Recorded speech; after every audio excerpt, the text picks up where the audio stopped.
Hello everyone, welcome back to the channel.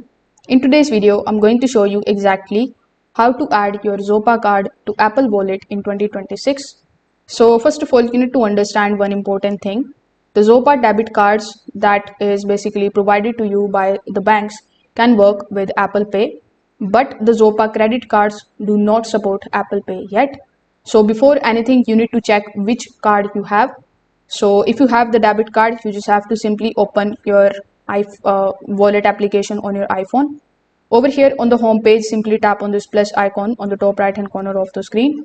On the next page, among the given options, simply select the option of debit or credit card. Then scan your Zopa card during the using the camera, or you can also enter the details manually. Afterwards, simply press next on the top right hand corner of the screen.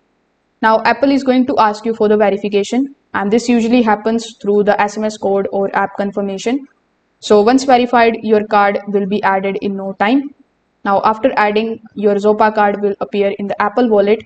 So in order to use it, you just have to double click the side button, use Face ID or Touch ID, and tap your phone at the payments machine. So if this video helped you out, make sure that you like this video and subscribe to the channel.